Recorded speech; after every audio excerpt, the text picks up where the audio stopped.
Welcome everybody to another episode of Dave's Movie Dailies. This is Dave D. Saint with another movie review. I'm about to review the movie Sinners that came out April 18th, 2025. It was directed by Ryan Coogler, and at this moment, if you want to see this movie, you can find it on HBO Max. It is starring Michael B. Jordan, Haley Steinfeld, Miles Catton in his film debut. Okay, the movie entails these two brothers who are trying to leave their troubled lives behind.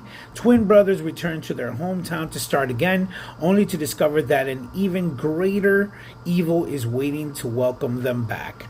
So it's these spoiler alert, if you haven't seen this movie, go watch it. HBO Max. I'll give you 5, 4, 3, 2, 1.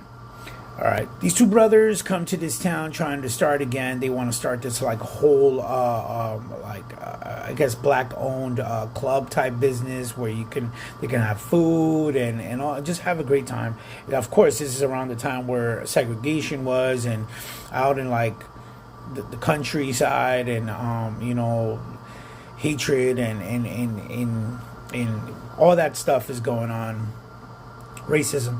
So obviously, there's people who are white, Asian, and all that stuff who, are friends with African Americans and stuff. So they pose no threats to the African American lifestyle, or who have hatred. There's always been people on both sides that are, they don't have hate in their heart, but then there's those people who just have so much hate and so much anger toward other races. So there's people who work alongside these two brothers to put this business up and get it running and have a good time, and make some money. Turns out that during this whole time, there's this vampire outbreak around the area. They don't tell you how these vampires got along or how it came to be around this time. Hopefully there's because supposedly they're starting this whole universe on it. Hopefully they'll give us some kind of a backstory to how these things came to be during this time. But all we know is that there's this one sequence where this one vampire, or this one man at the moment, seems like he's trying to get away from somebody who's chasing him, and he looks he goes to this house and knocks on the door and asks him for help and all that stuff. He looks like he's weak and he's dying. So they allow him to come in. It turns out that he ends up feeding on them, and he converts them into vampirism.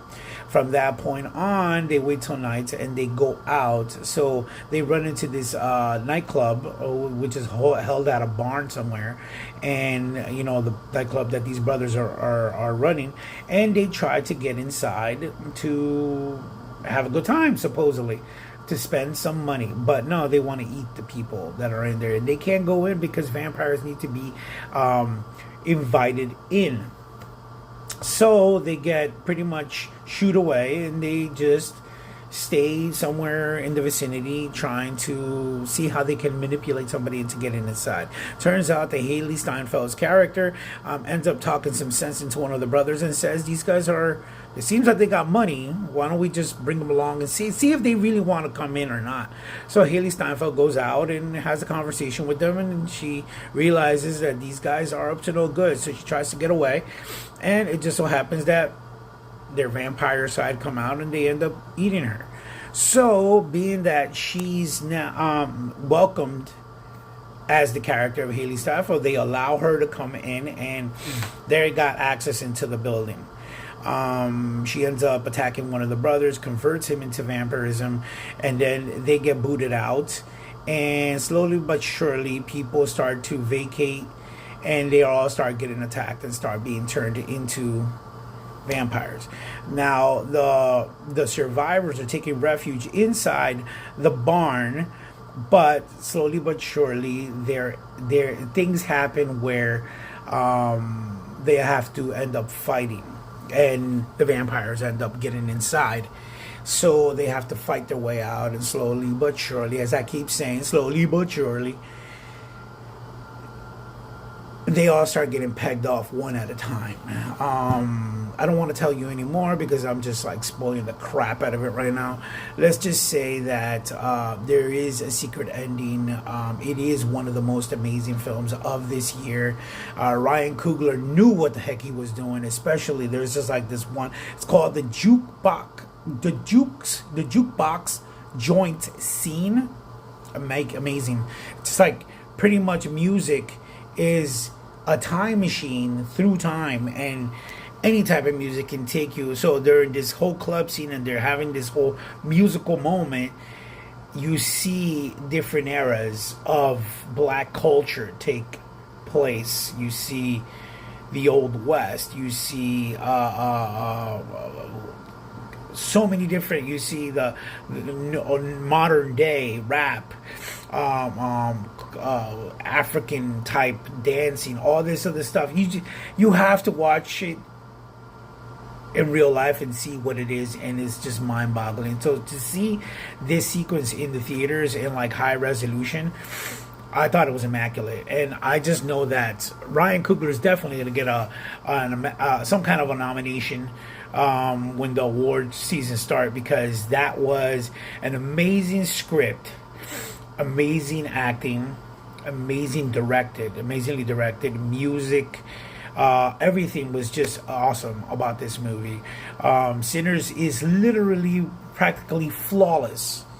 Like I don't think there's any things in the movie that can be depicted. Even the music that the Irish vampires sing is just like, everything is so well thought out. I just thought this movie was very superb. Definitely a movie that is a must watch.